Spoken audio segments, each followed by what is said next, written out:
Você já percebeu que muita gente acredita que os protestantes têm todas as respostas?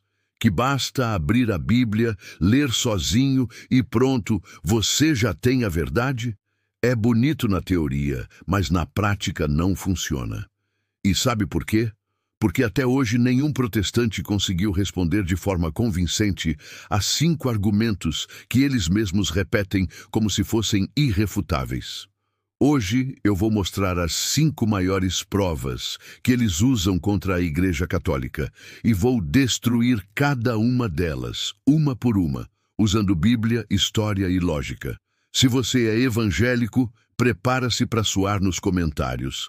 Se é católico, já vai aquecendo o dedo para comentar provado e marcar aquele amigo protestante que adora discutir religião no Zap. A primeira prova é a mais manjada.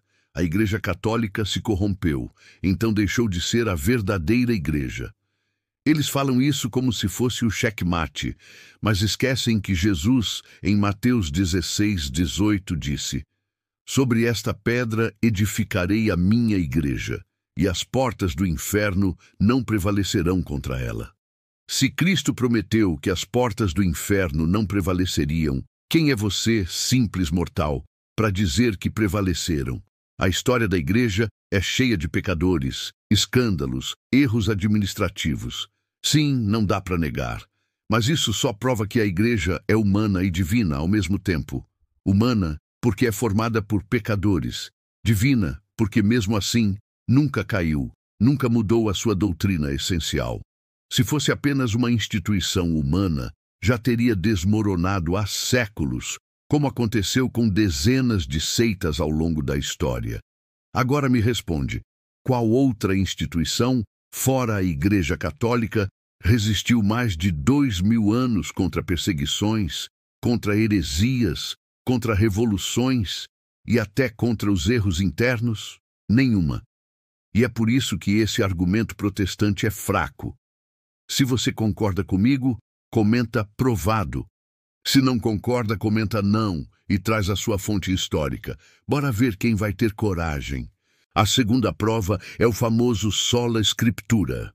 Esse é o coração do protestantismo, a crença de que só a Bíblia basta, que não precisamos de tradição, nem de magistério, nem de autoridade da igreja.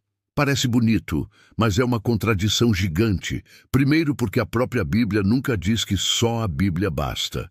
O versículo mais usado é 2 Timóteo 3,16. Toda a Escritura é inspirada por Deus e útil para ensinar, repreender, corrigir e formar na justiça. Útil, não exclusiva. É como dizer que água é útil para matar a sede. Sim, mas isso não significa que você não precisa de comida para viver. Além disso, quem definiu quais livros são inspirados? Foi Lutero? Foi Calvino?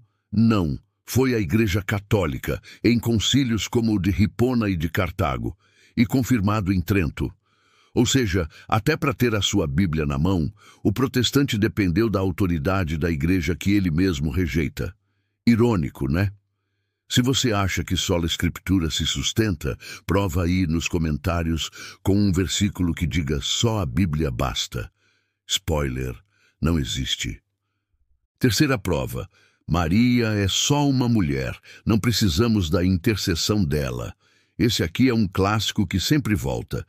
Mas olha só, se Maria não fosse importante, por que no Evangelho de João 2, nas bodas de Caná, Jesus realizou seu primeiro milagre justamente por causa da intercessão dela? E detalhe, ele até respondeu de forma dura, dizendo, ainda não chegou a minha hora. Mas mesmo assim, fez. Ou seja, ele quis mostrar que a intercessão dela tem poder. Agora me explica. Se até Jesus, o Filho de Deus, quis atender a um pedido de Maria, quem somos nós para dizer que não precisamos dela? E tem mais. Em Apocalipse 12, a mulher vestida de sol, com a lua debaixo dos pés e uma coroa de 12 estrelas, é apresentada em oposição ao dragão que simboliza Satanás. Isso mostra claramente que existe uma batalha espiritual e que Maria tem um papel central nessa luta. Se Maria não fosse nada, por que o diabo a odiaria tanto? Responde aí nos comentários. Intercessão é idolatria ou é ajuda espiritual? A quarta prova que os protestantes usam é: santos são invenção da igreja, não precisamos deles, só Cristo. Parece espiritual, mas é uma meia-verdade. Claro que só Cristo é o Salvador, mas os santos são testemunhos vivos da ação de Cristo no mundo. Quando a Bíblia fala em Hebreus 12:1 sobre a nuvem de testemunhas, ela está se referindo exatamente a isso. Homens e mulheres que correram a corrida da fé antes de nós e que agora intercedem por nós. Se você acha que não precisa dos santos, ignora também os apóstolos, que foram justamente levantados por Cristo para continuar a missão.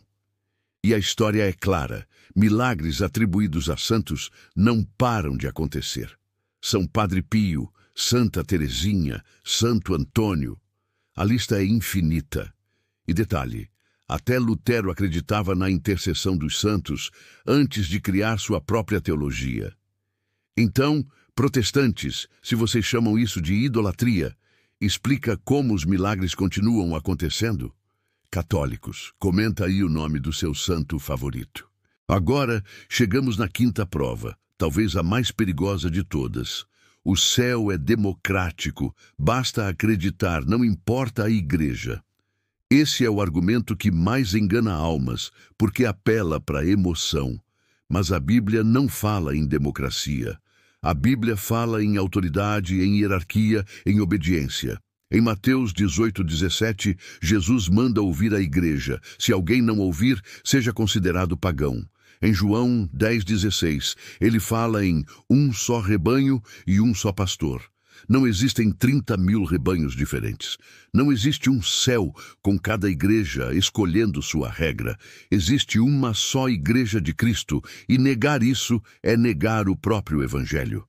Essa ideia de céu democrático é só um jeito bonito de justificar a confusão e a divisão.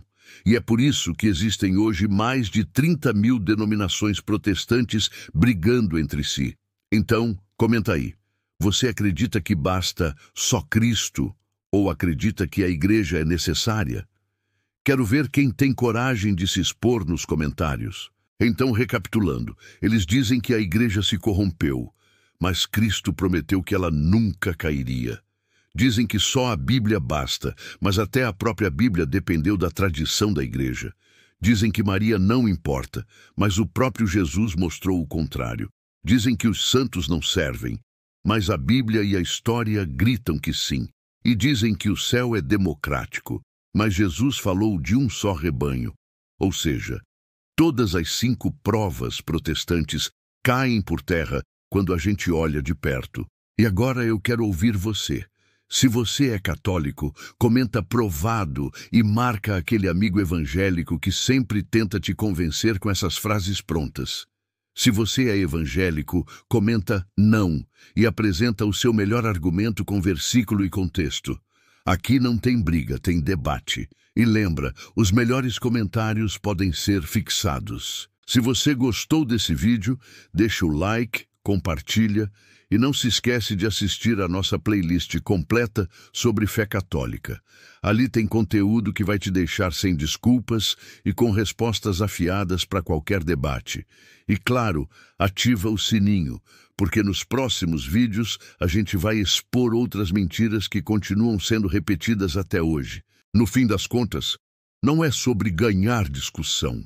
É sobre saber que a fé católica é sólida, histórica e bíblica.